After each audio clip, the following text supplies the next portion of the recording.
Emotion. Emotion एक ऐसी चीज जो तुम्हें सफरिंग देती है, जो तुम्हें अटैच करती है किसी इंसान को, जो तुम्हें इमोशनल फूल बनाती है। जब वो इंसान तुम्हें छोड़कर चला जाता है, तुम्हें रिग्रेट कराती है, तुम्हें बार बार एक ही चीज करने मजबूर करती है। तुम्हारा दिमाग कह रहा होता है बेटा ये सही डिसीजन नहीं है, ये लॉजिकल नहीं है बेटा, लेकिन फिर भी तुम वही करते हो। तुम बार बार उसको मैसेज करते हो और ब्लॉक हो जाते हो, रिग्रेट करते हो। तुम बार बार मास्टरबेट करते हो क्योंकि तुम्हारा दिल मानता नहीं है। तुम बार बार बार बार अपने काम को प्रोक्रास्टिनेट करते रहते हो क्योंकि तुम्हारा मन कर रहा है वेब सीरीज देखने का और आलस करने का। तो ऐसे इमोशन का काम क्या है, ठीक है? ऐसे इमोशन को तुम्हें जड़ से निकाल दो तो ज्यादा बेटर रहेगा, राइट? अपने पास तो लॉजिकल दिमाग होना चाहिए, सिर्फ अपने पास सिर्फ सोचने समझने की ताकत होनी चाहिए। ये फीलिंग से जज्बात आजकल की दुनिया में उनका क्या काम, राइट? मतलब अगर मैं हूँ, ठीक है, एंड मेरे साथ जो काम करने वाले हैं, अगर मैं उनसे अटैच हो जाऊंगा तो फिर मैं दूसरी कंपनी का भी स्विच कर ही नहीं पाऊंगा, and which is not logical. अगर मुझे ग्रोथ चाहिए तो मुझे आगे बढ़ना पड़ेगा, एंड उसके लिए मुझे अटैच ना होना सीखना पड़ेगा, डिटैच होना सीखना पड़ेगा, and which is not possible अगर आपके पास इमोशंस है तो फिर इन इमोशंस का काम क्या है, राइट? कहीं भी कभी ना कभी तो आपके दिमाग में ये सारी बातें तो आई होंगी, राइट? कभी ना कभी तो ये सोचा ही होगा कि यार फक दिस शिट यार। मैं देखो आजकल ये ट्रेंड भी चल रहा है, तुम देखोगे ना अपने आसपास, हर कोई कह रहा है fuck your feelings, fuck your feelings, fuck your feelings, fuck your feelings. कितनी बार तुमने सीखा होगा, कितनी बार तुमने सुना होगा एंड्रयू टेट कहता है। ये आजकल के निब्बा निब्बी, मतलब ये लोग स्टोरीज पर डालते हैं जज्बात, ये वो फलान ठिकाना। तो क्या ये लॉजिकल चीज है कि अपने इमोशंस को दबा कर रखना है फिर उनको इग्नोर कर देना कंप्लीटली? या फिर कोई अगर ऐसा मैं तुम्हें टेबलेट दूं या फिर कुछ मैजिकल स्पेल दूं जिसकी वजह से तुम्हारे इमोशन सारे डेड हो जाएं, तो क्या वो बेटर रहेगा? Let's see. मैं तुम्हें एक स्टोरी समझाता हूँ, ठीक है? स्टोरी सुनाता हूँ एंड फिर हम कंक्लूजन पे आएंगे। इमेजिन करो एक बंदा है, मान लो उसका नाम गोलू है, ठीक है? गोलू अपने एरिया का सबसे पॉपुलर बंदा है, ठीक है? बहुत ही हैंडसम बंदा है, मैरिड है, बच्चे हैं, एंड जॉब जाता है करने। उसके कलीग्स उससे बहुत खुश हैं क्योंकि वो सबका ध्यान रखता है, वो सबसे बातें करता है, फ्रेंड है सब उसके, एंड काम भी बहुत बहुत अच्छा है। मतलब मैनेजर के बाद अगर कोई अच्छा काम कर सकता है तो वो सिर्फ अपना गोलू है, ठीक है? Golu is the great, Golu is the new trend, ठीक है? एंड अपनी बीवी से भी वो बहुत प्यार करता है, बहुत बहुत बहुत प्यार करता है। लाइक हर हफ्ते उसको शॉपिंग पे ले जाता है, गोलगप्पे खिलाता है, डेट करता है। मतलब उसकी बीवी फिदा है उस पर। उसके बच्चे अपना इंस्पिरेशन उसको मानते हैं, उसके माँ बाप उसको अपना आइडियल सन मानते हैं क्योंकि वो बहुत केयर करता है, हर रात उनके पैर दबाना चाहता है, बाद में अपने बीवी के साथ बेड पर जाता है, ठीक है? सो ये गोलू की लाइफ है। तो एक दिन क्या होता है, गोलू की है ना, मतलब ये सारी चीजें तो चल ही रही थी, ठीक है, लेकिन गोलू के है ना हमेशा सर में दर्द होता रहता था, कॉन्स्टेंट। गोलू इग्नोर किया करता था स्टार्टिंग में, लेकिन फिर धीमे धीमे सर का दर्द जो था वो बढ़ने लगा, बहुत बढ़ने लगा। एंड अपना जैसे सर दर्द होता है वो तो नॉर्मल होता है, ठीक है, कि भाई कोई एक एरिया सर का दर्द हो रहा है, लेकिन उसका क्या होता था कि पूरा सर दर्द होता था।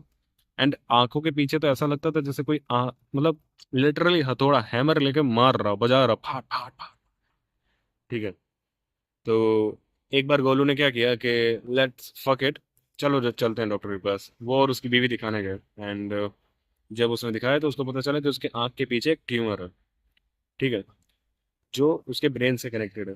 तो उन्होंने डॉक्टर ने कहा कि भाई क्या करना है अभी, निकालना है या फिर रखना है? क्योंकि आप एक हिस्सा, मतलब ट्यूमर निकालने में एक हिस्सा चला जाएगा आपके दिमाग का। तो उन्होंने कहा फाइन ना, दर्द होता है, इससे अच्छा निकाल ही देते हैं, क्या ही खराब होगा, क्या ही बिगड़ जाएगा।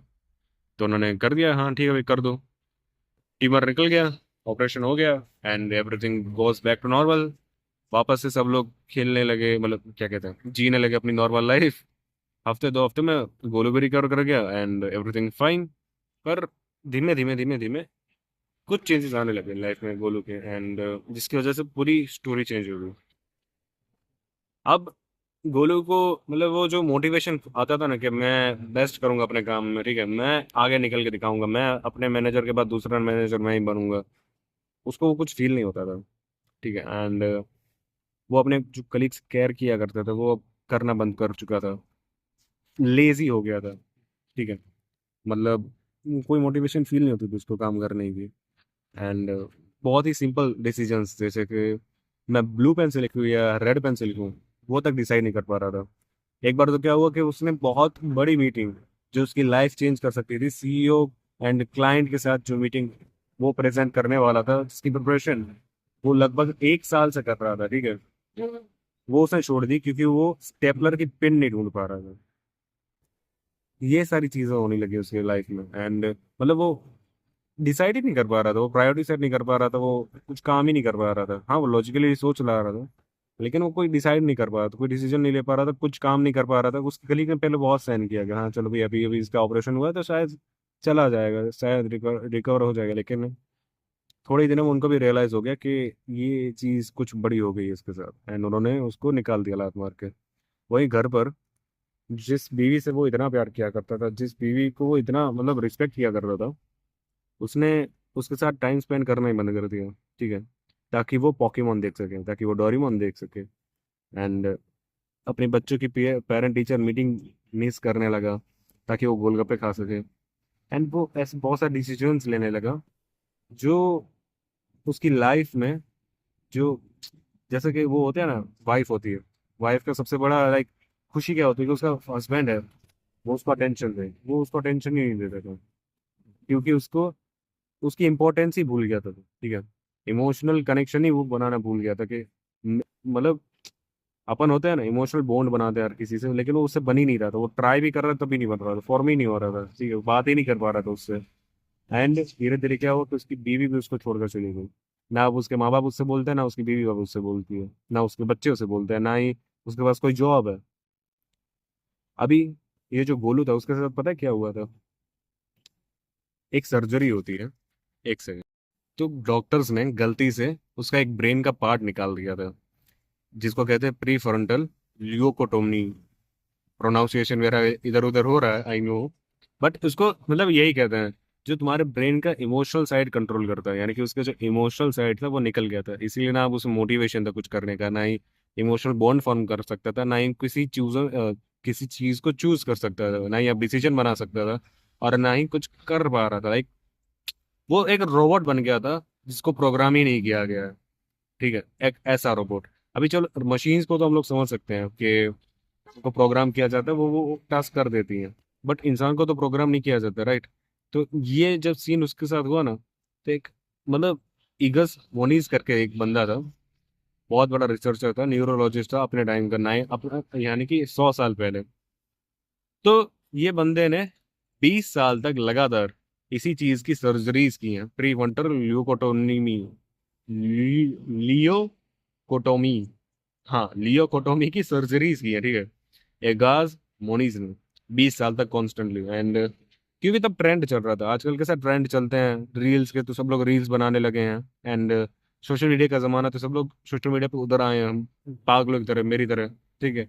तो उस टाइम पर ये लॉजिकल थिंकिंग का, क्योंकि तुम्हें क्या लगता है आज ही तुम्हें ही खाली ये stress, depression, loneliness and anxiety and ये जो अटैचमेंट इश्यूज है वो आज तुम्हें हो रहे हैं? 100 साल पहले भी लोगों को होते ही थे, उतने ही होते थे, इतने कि लोग सर्जरीज कराने के तैयार थे अपने दिमाग की, जिसमें जान जाने करता रहा है, ठीक है, वो सर्जरी को भी कराने तैयार था कि उनका इमोशनल पार्ट कट हो जाए। कट हो जाता था, फिर क्या होता था? वो एक रोबोट बन जाते थे, मतलब जोम्बी टाइप के बन जाते थे, ना कुछ फील करते थे, ना कोई इमोशन एक्सप्रेस कर पाते थे, ना ही कोई डिसीजन ले पाते थे, और ना ही कोई काम कर पाते थे, ना ही कुछ क्लियरली सोच पाते थे, सब कुछ डम हो गया था, ठीक है, एकदम जोम्बी, क्लूलेस। तो ये होता था।